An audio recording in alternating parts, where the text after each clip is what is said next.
Oh, hello there. It's JR back with another episode of Three Things with JR. Sorry, I was kind of lost in the theme song there. I do really enjoy that song. It is probably the best song I've ever been a part of creating, and I just love listening to it at the beginning of this show. I literally play that to get myself into the mood for talking to you on this microphone every week. And we're back. I've got a new episode. I did that thing where I called somebody I know that was not expecting a call from me and got reacquainted with them after not actually speaking to them in many, many years. So this week's guest on the show is a man named Dean Ferrell.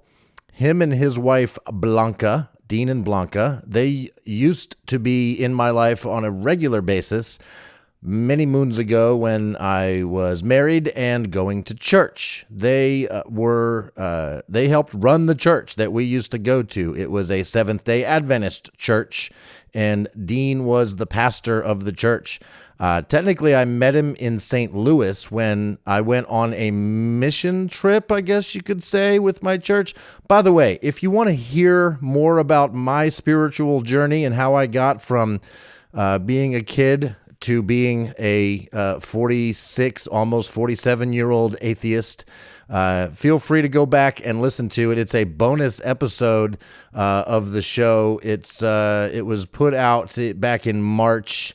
And it's called Bonus Episode, Do You Believe? It was a show I did where I talked to my friend Chris Allen, a comedian, and his sister all about my spiritual journey that ends with zero spirituality. And so if you want to hear all about that, check it out there. But Dean plays a role in my spiritual journey as the pastor of that church. He was quite an interesting character. He grew up in Los Angeles and grew up in a household where, as he says towards the end of this interview, the only rule his mom gave him was don't get caught. And he took that to heart and led quite the crazy life full of crime. He has used words in past discussions with me implying that maybe he was part of a home invasion, violent crimes, drugs, theft, all of that kind of stuff. The type of stuff that landed him in jail for a significant period of time. The type of life where you get tattoos that really show off your type of life. And he's the type of guy these days that wears long sleeve shirts all the time when he's out in public, so that his tattoos glorifying his early days in life are not visible. It's not something he's proud of at all. And he will tell you, and he told me today, it's told me before, that going to prison was a blessing, something that really changed his life and turned it around. And I'd say more power to him, whatever works to get yourself on the right side of the law and the right side of humanity. And for him, that was, of course, in addition to doing the time, it's also, for him, it's been a life of spirituality, of Christianity. That's kind of what he lives, eats, and breathes, is saving souls. And I, as an atheist, as a soul, I'm pretty sure he was trying to save, and maybe even still is. I can appreciate what he's trying to do. He absolutely cares about other people and really does want the best for everybody. And he and I might disagree what the best for everybody is, but there's no doubting his motivation in life. And he's a fun guy, quite interesting, fun to talk to, travels all over and does a bunch of interesting stuff. And when I called him today, he and his wife did not answer the phone, but they called me right back. They thought, this is strange. Adam Stoffel is calling me. That's my real name for those of you that don't know. And they saw that it was me and called me right back. And so I got caught up with Blanca, Dean's wife, a little bit, and then she handed the phone over to Dean, and we chatted for a good long time and got caught up, and I made him do three things, and he rose to the occasion, and it was great. So I love the idea that I can call and talk to people from what I now kind of consider my past life. My life being married, going to church, that's all kind of like the old me, the current day, the present day JR, the present day Adam Stoffel, does not go to church, is not married, and is quite happy with that arrangement in life. I as part of my transition from being a person that went to church to being a person who has figured out that I basically have figured out that I'm an atheist.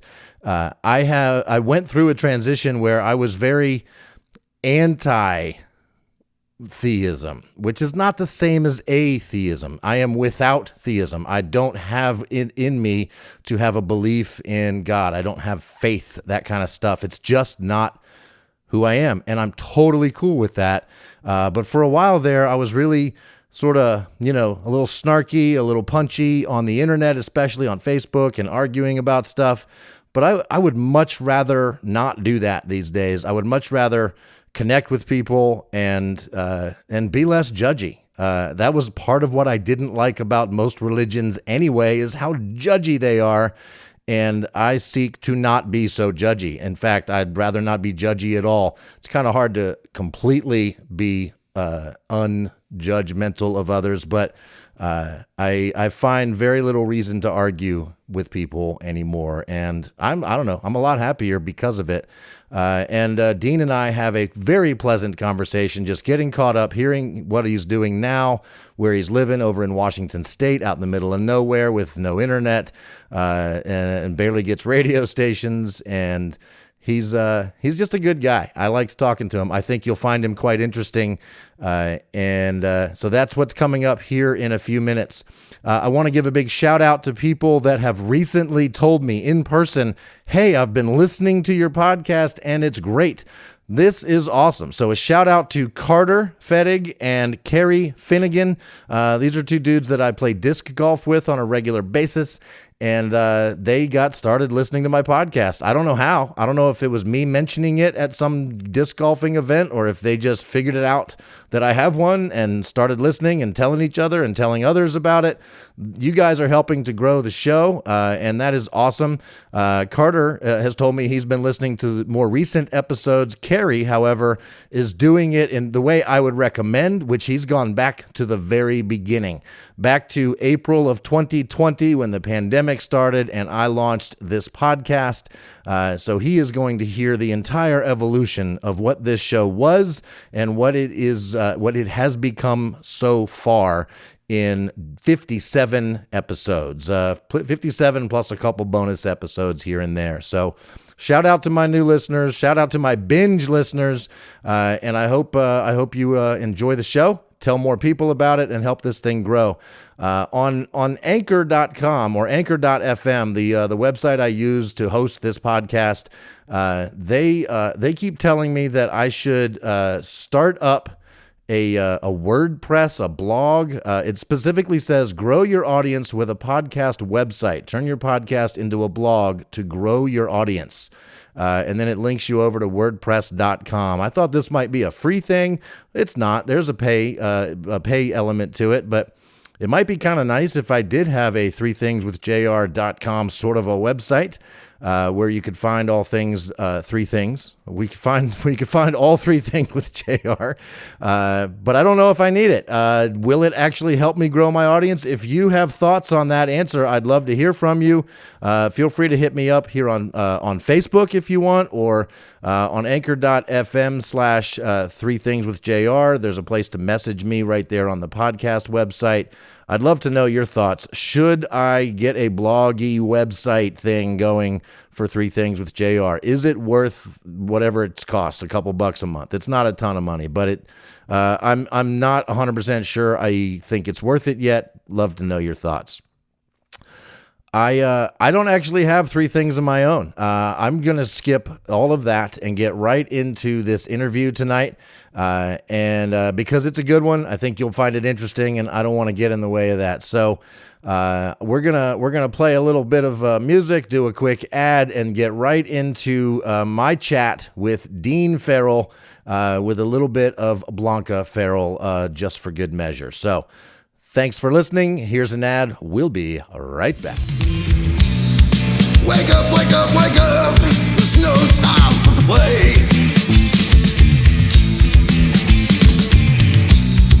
Get up, get up, get up. It's a brand new day.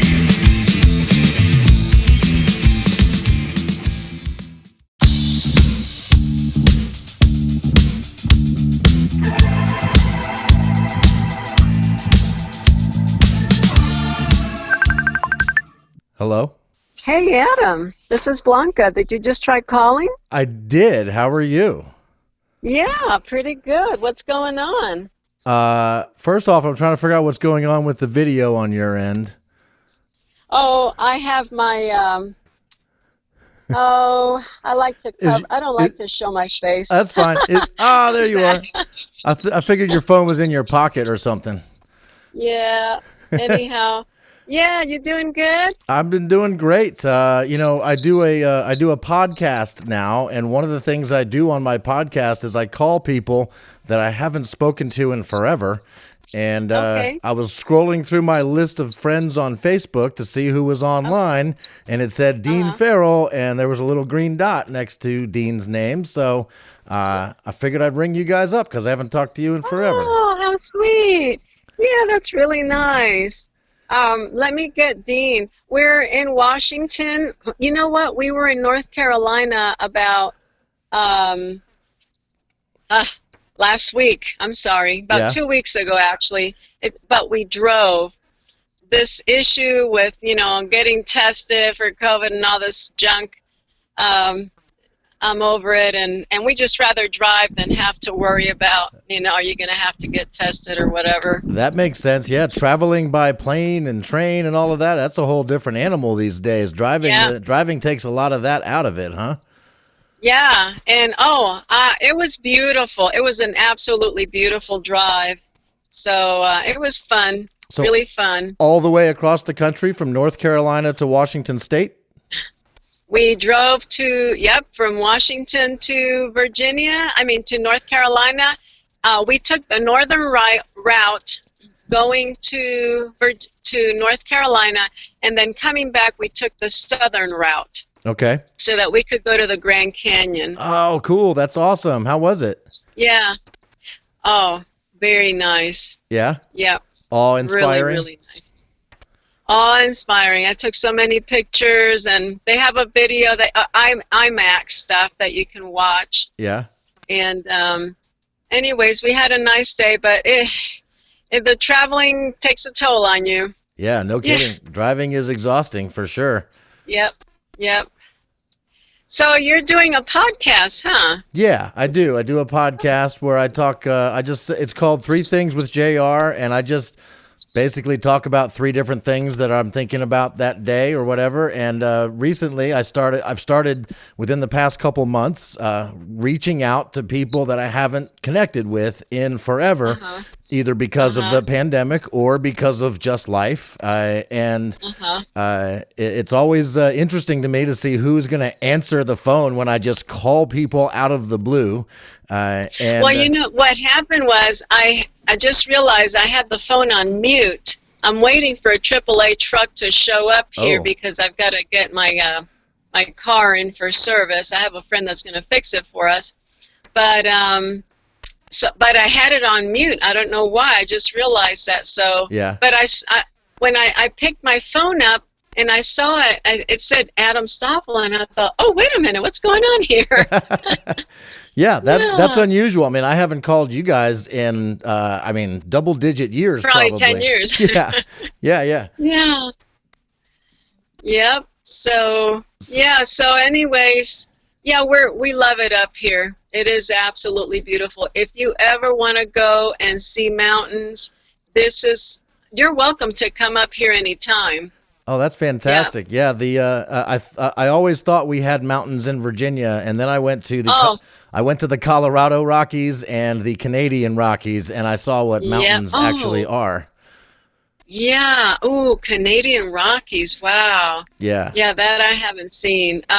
No, here in the West Coast, in Washington, I used to tell, because, I grew up in Florida, and we went to Virginia, and I said, wow, Dean, look at these mountains here in Virginia. He says, honey, these are mosquito bites. I would say, no, look at this. No, they're mosquito bites. Wait until we get to the West Coast. And when we came to the West Coast, it's like, whoa, it's awesome. Yeah, it's a whole different animal over there. I don't know if you knew we were going to Virginia every so often, and we were over there like 8 months at a time. Okay. But, and we got a chance to see your daughter, Allison, and her baby. That was fun. My beautiful granddaughter, Aaliyah. Oh, my gosh. She looks like Allison all over again. Yep. My goodness. The way she looks at Allison, I can't get over how much she looks like her. Yeah. But, and just this cute little sweet spirit. Yeah. Let me have you say hi to Dean real quick. Hang on just a second. Cool. Hey, dearie. Guess who's on the phone? Wait. He'll never guess. Oh, you told him. He'll never guess. Oh, sorry.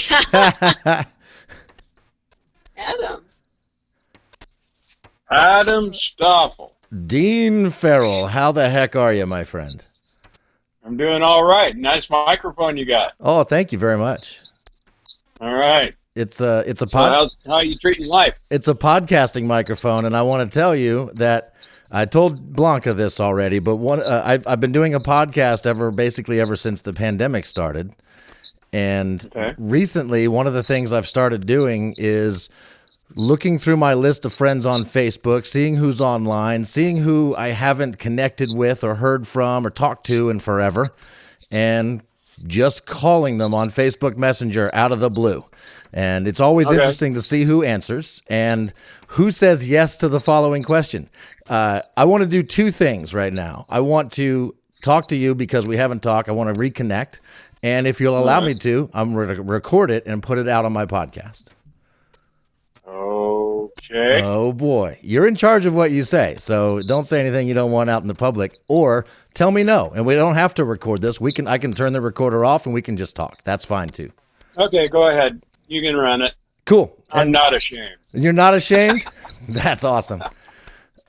So when I go back and record the rest of the podcast, I'll sort of introduce to the audience like how I know you, but it goes back a long ways. Like it's been. I can't even. Is it that 99. Far back? 98 or 99 when you. So you became the pastor of the church of Amicus Church that I used to attend, and did I meet you at Amicus or did we meet in St. Louis? Oh, wait a minute. Yeah, I think we met in St. Louis in 98. Yeah.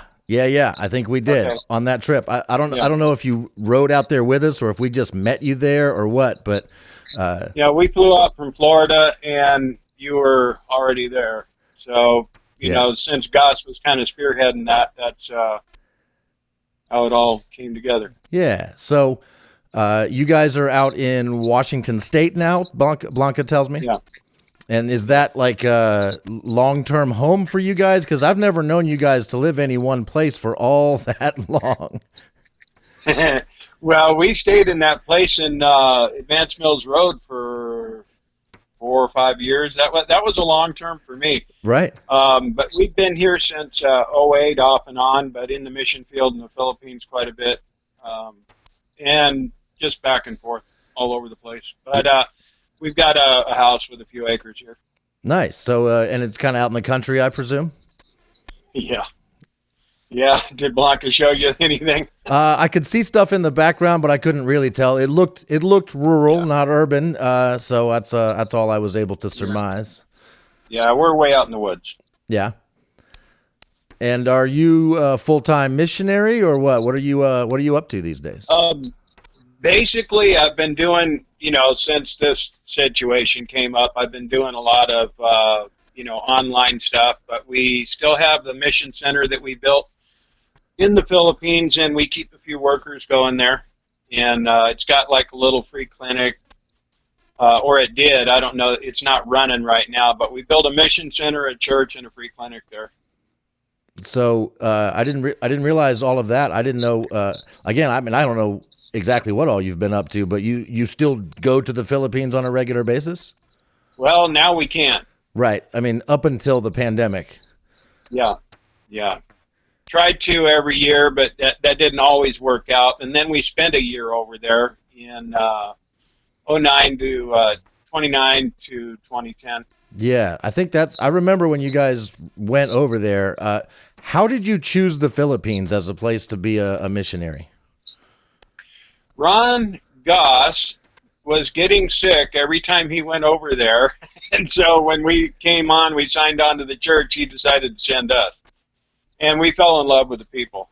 They're really, it's an interesting group. I've been, to different places in Southeast Asia and South Pacific, and they're just, it's good fishing, so to speak. It's just, we love them, and it's third world. They really need help, and we just, where we can, we do. And in addition to spreading the gospel, you also are helping out with a medical clinic or something as well. So something very practical in addition to spiritual. Yeah. We try to do as much natural as possible, and sometimes you can't do something that needs immediate care. So anyway, we'll do both. Yeah. And nobody over there can really afford it. So, we just, but it's real easy to heal things like diabetic ulcers, fungal infections, issues like that. So, kidney infections, bladder infections, that kind of thing. It's can be done in just a matter of days or hours. My dad was in the South Pacific, in the Philippines, and many other ports of call during the Vietnam War. He's got some crazy stories about his time in the Philippines. It was a pretty wild place back then. Would you say it's any less wild now, or is it still kind of a crazy place? Well, when we started going over there, I discovered right away that it had a worse meth problem than we ever had in America. And that was the case up until Duterte. I don't know if he's still in office right now, but he took over, and he took a real strong arm on it. But it was, China was supplying a lot of the ephedra to make it really, really cheap, and I think it was for the same reason as anywhere, is to soften up the population for overthrow. But, I mean, there was little kids on the stuff, and they were, getting them strung out on it to use them for sex slavery. It's terrible, but it changed dramatically right around 2016. When we went over there, we didn't recognize it. I mean, that radical a change in a matter of about a year. They imprisoned like 1.3 million, and they were actually shooting them or, extrajudicial killings. He took a very strong hand on it. So it's not as wild as it used to be. Let's just put it that way. Yeah. But it was really wild before. When you go over there, do you have like security personnel or anything, or how do you guys stay safe? We watch our step. We know where there's like Muslim activity. It was firing up a few times when we were there. You just don't go certain places alone, and then hot spots, you stay clear of, but you always go with a few other people, or at least one or two, into, rough areas. But no, we don't. And as Christian missionaries, are you guys well received in general over there, or like what's the general reaction to you guys? When we built our house and the clinic there, before we finished the clinic, we had our water lines cut several times that were running from a reservoir to our place. and we had a good idea who it was, and when he got sick, and he got a nasty infection on his feet, we addressed that. Just before we opened the clinic, we did that. And from that point on, our water lines never got cut. He happened to be a next door neighbor. Oh, wow. So they saw that, it's a strongly Catholic area. And of course, we're Seventh-day Adventist. And, but when they saw that we were there for their good and we weren't asking for anything, the whole reason for being there is to try to be a blessing that the Lord's been to us. Yeah. And so it just cleared up. And once we opened the clinic, it got real friendly. And then they had a huge earthquake over there that devastated everything. We were on the epicenter in this little town. It killed 300 where we built. Oh, wow. And our church stayed up with no damage whatsoever. And it was on that spot, and it lifted up a plate of ground almost 7 feet high and 20, they call it kilometers. So I guess that'd be about 9 miles long. Yeah. And yet our church stayed, and everything stayed intact. No kidding.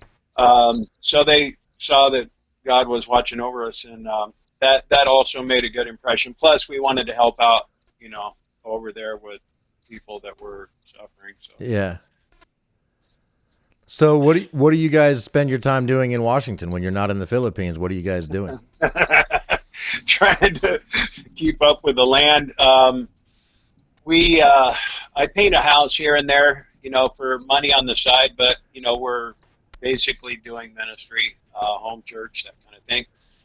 And we really haven't been doing as much as we used to, but we might see maybe 4 or 5 cars a day, and it might be the postal worker and UPS, Yeah.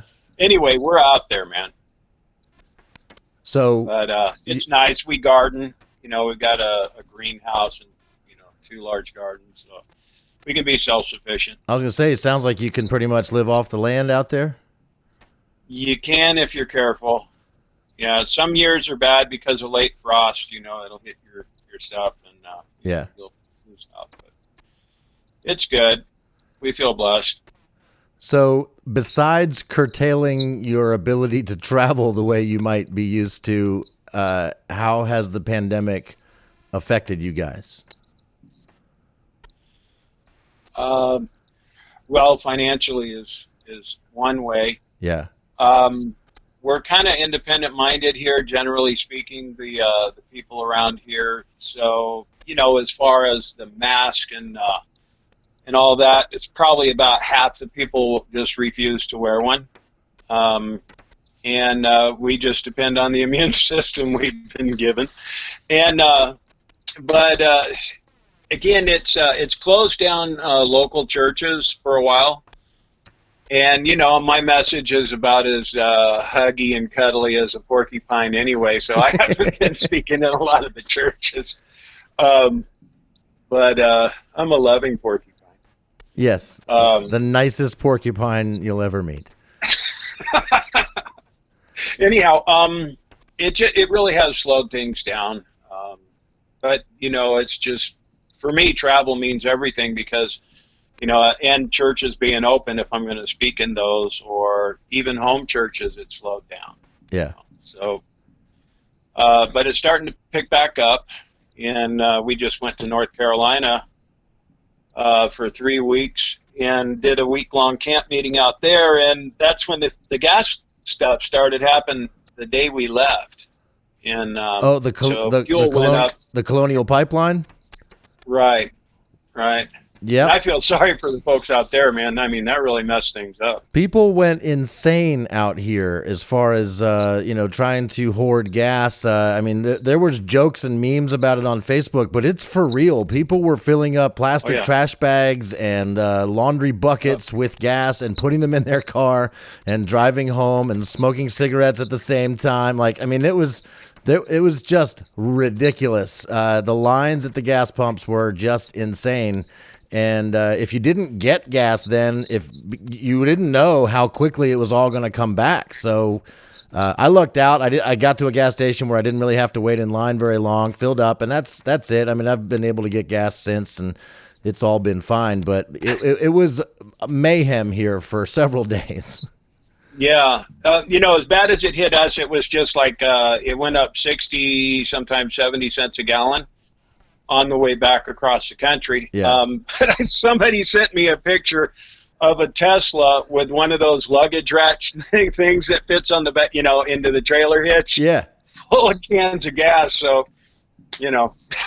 funny, but not so funny. Yeah. Because if it was for real, he was selling it or making sure he could run his zero-turn lawnmower. Or his four-wheeler or his motorcycle or whatever else he's got. Quad, yeah. Yeah. Yeah. What kind of car are you driving these days?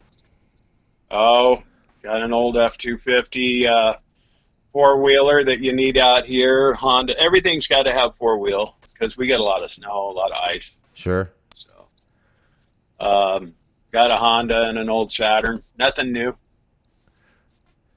So, I don't know if I presume that you are. I don't know. Are you a podcast listener? Do you listen to any podcasts? Occasionally, when I find out it's content that is stimulating, I'll do it. Sure. So I guess you probably haven't heard my podcast then. Not yet. So it's called Three Things with J.R. J.R. is my fake name, my nickname. And years ago, when I was towards the end of my marriage, I would stay up really late at night, watching TV, doing other stuff. And I would start posting things on Facebook, and it would be 3 things I'm thinking about before I go to bed. And then I would, thing 1, thing 2, thing 3. And I got a lot of really positive response from it. It was just, thoughts, random stuff, nothing super crazy. But I stopped doing it after a few months. And then when I got the idea to do a podcast, I thought, I'll resurrect that idea, 3 things. And so my podcast for a long time was just me sort of talking about 3 different things that I'm thinking of. But now that I'm calling old friends out of the blue, I'm putting them on the spot. And so I'm going to ask you for 3 things. And don't worry, you're going to be fine. They're not hard things. The 3 things are typically thing number 1 is tell me something deep, a deep thought you've had, an epiphany you've had, something like that that's on your mind recently. Thing number 1. Deep? Yeah. See this forehead? See, I know you better than that. I know you way better than that. The deepest thing on my mind right now is, are my neighbors, are my friends ready to face the crunch that's coming? Am I spiritually prepared as well as what you can do physically? And I'm not putting this in one-word snippets, but it doesn't have to be. Right now the mandates and everything are backing off, but we know that once the powers that be find out that they have power to exercise, they're not going to let that go. It's going to be a pit bull on a baby kitten. You know what I mean? It's they'll come back on us.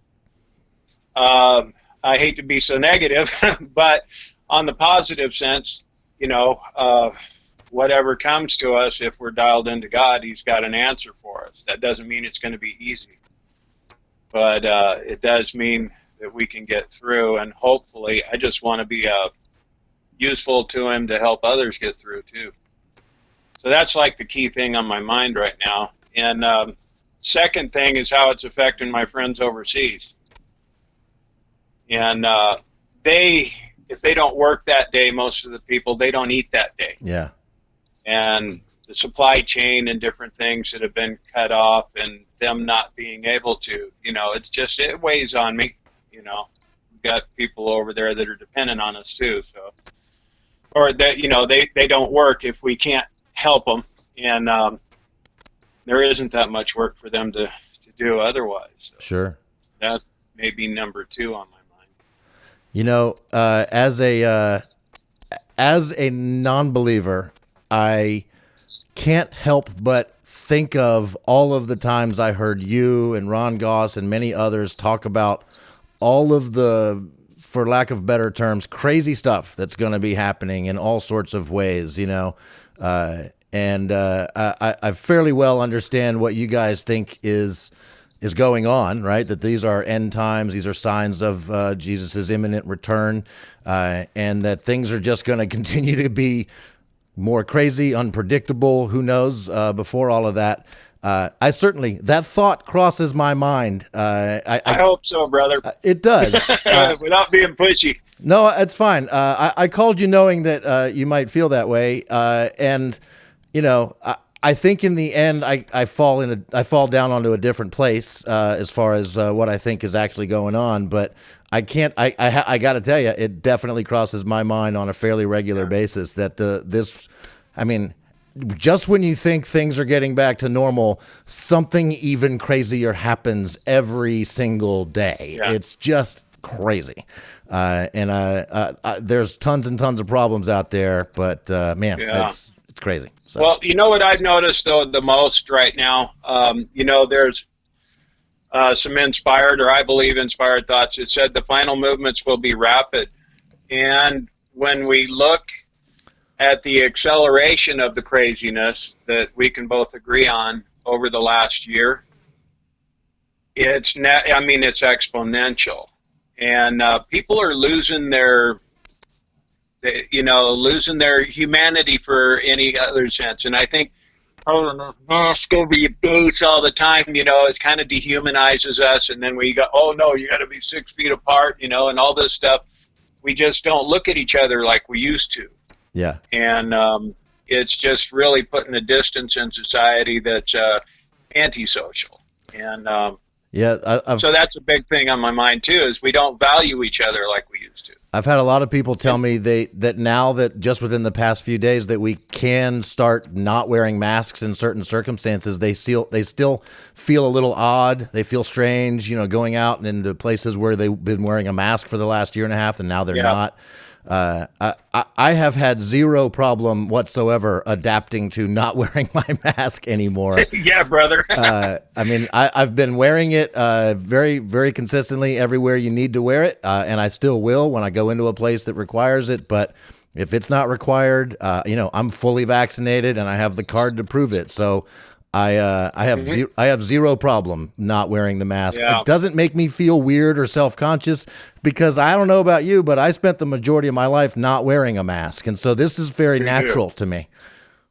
Well, here's one other thing. It is kind of I don't know if this would fit into category 3. I went to D.C. to hand out great controversies December 12th and January 6th. And I wasn't anywhere near the Capitol, but I had to fly there and fly back. And my history. I spent a lot of time in small places, like cells and in the hole in prison. Small places with lots of hard surfaces. Small places with lots of hard surfaces. Yeah, plenty of that. The Gray Bar Inn. And so I just got used to things that might give some people claustrophobia.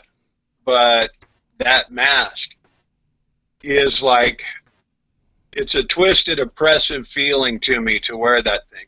Yeah. So I'm glad I'm out in the woods most of the time because, I hate it. And, American Airlines wanted to say, they did. They told me, you don't put that thing on, you'll never fly American again. I said, don't worry. I won't. Because they were getting militant, Yeah. So I was eating Blanca gave me a bag of almonds, and I was nursing it, snapping them in half, and eating, like long term. Right, the long. But it really is because you can unmask when you're eating. So if you eat a lot, really a long time over a long period, you're good to go. Anybody looks, just grab another one and put it in. Your ex-wife might not have appreciated that technique, but. I think she was into eating nuts and almonds and stuff in small quantities over long periods of time. She'd be all right with that. Yeah, well, this was a large quantity over a long period of time. Hey, so you said something I would like to know more. You were in D.C. on January 6th, but as you say, not in any way part of the riots or near the Capitol. What were you doing?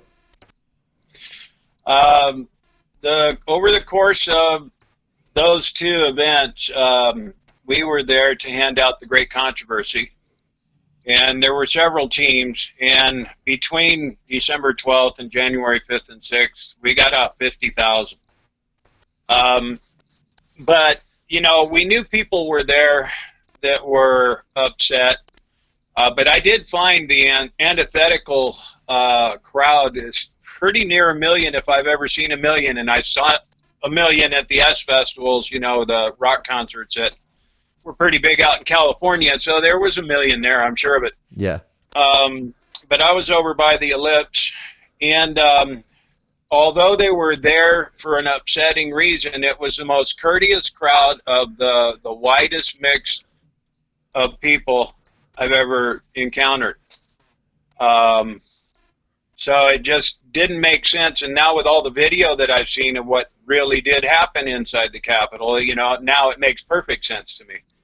But, you know, the group was, you know, and they're ripe for a false revival. You know, you being a non-believer, that may not mean much to you, but, or a political system that could overtake them with a spiritual element. And the Great Controversy kind of shortstops that, if they'll read it. And it was a very friendly crowd, and it wasn't any problem getting them out. You know, the problem was I'm not an octopus. I only had 2 arms to hand them. Oh, speaking of octopuses, do you have Netflix? Have you seen the movie My Octopus Teacher?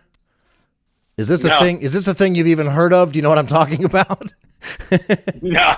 No, I haven't watched a lot of movies lately, but so you know, we don't even get radio stations clear out here. Oh boy! But, do you have high-speed internet?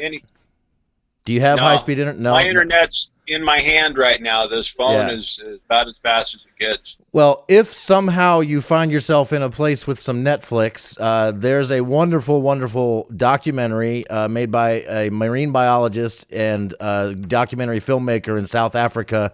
And he goes basically swimming in a kelp forest in a reef just near his house in South Africa. And he basically finds this octopus, and he goes swimming and like observes the octopus every day for like a year, and learns quite a few life lessons from it. It is beautifully shot.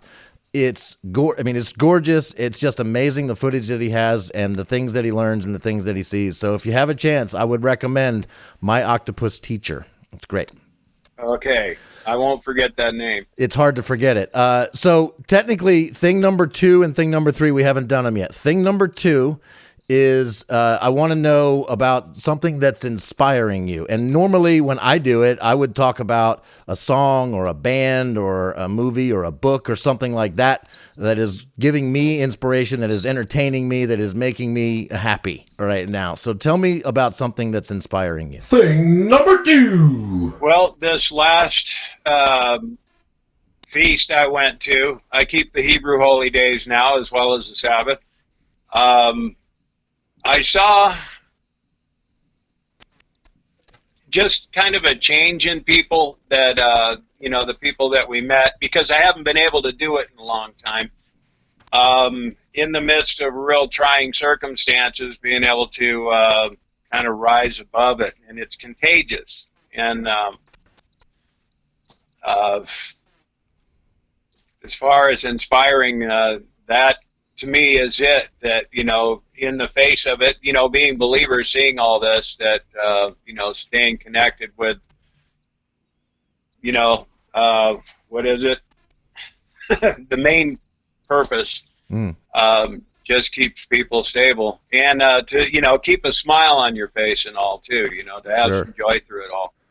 And that made a big difference to me too, is just to be able to get together with people that are of that mind as well. Yeah. And then to, you know, get geared up to share it. So the main thing is that the main thing remains the main thing, right? That's the main thing. Thing number 3 is, I guess it's called our goals are souls. And if you don't, if you don't really have anything to share, then you can't share anything effectively. So, right. You know, it's being around people that have a love for souls and love for God. So thing number 3 is sometimes the hardest one, but it's also should be the easiest one.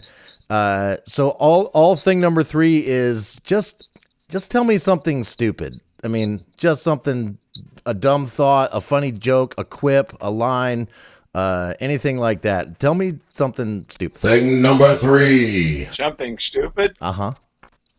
Okay, you know the difference between an Irish funeral and an Irish wedding? The difference between an Irish funeral and an Irish wedding. What?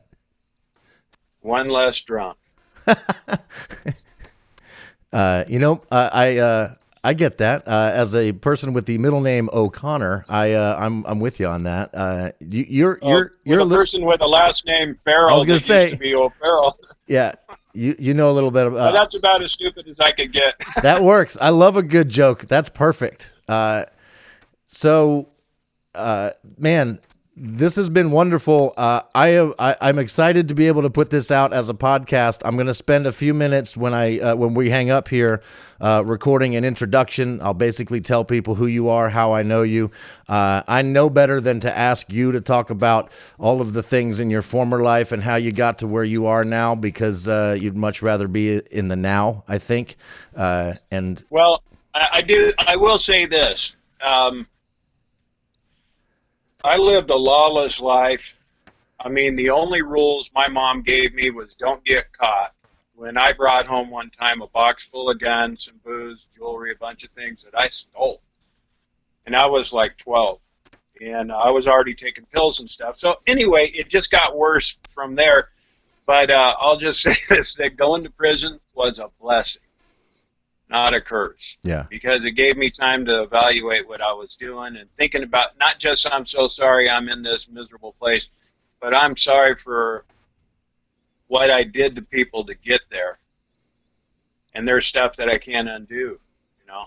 But so I've been trying to spend the rest of my time not only not doing those things, but, you know, not like God's going to owe me anything because I make up for it, but, you know, just trying to reverse the trend, you know. Sure. And met a lot of good people, including yourself, in the process, and it's all good, man. Well, your story and the fact that you led such a crazy life that I only probably know the barest minimum of, and the fact that you lead a very different life now it's always been something that's interested me, and I've always found you to be a person I've enjoyed talking to. So even though we may disagree spiritually and philosophically, that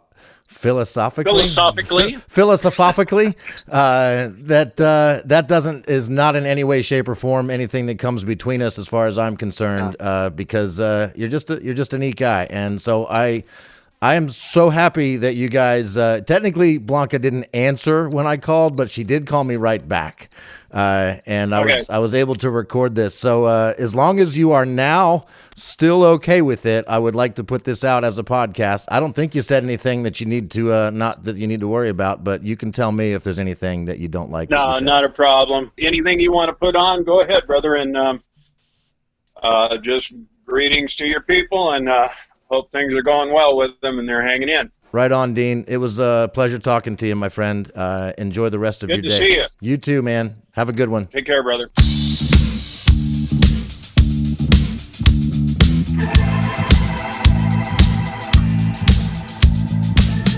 All right, you made it. That's the end of my interview with Dean Ferrell. Thank you so much for listening all the way here to the end. I thoroughly enjoyed talking to him. I hope you enjoyed listening to that interview. He was not the first person I called tonight, randomly out of the blue. I just was scrolling through my list of friends on Facebook to see who was online, and I tried calling 4 or 5 people, none of which answered at all. And then Blanca picked up, and it was nice to hear her voice, nice to hear Dean's voice, and get caught up with them. So if you see me calling out of the blue on Facebook Messenger, get your 3 things ready, and let's have some fun getting reconnected. I'm trying to really focus efforts on people that I haven't spoken to in a long time. So if you fit that bill, then you never know. I might just call you out of the blue so we can chat. So thank you so much for listening. I'm gonna let you get back to your regularly scheduled life now. Thank you so much for listening. I keep saying thanks for listening, and that's too much of that. But have a great night, everybody. I love you all. Peace out. See you tomorrow. Get up, get up, get up. It's a brand new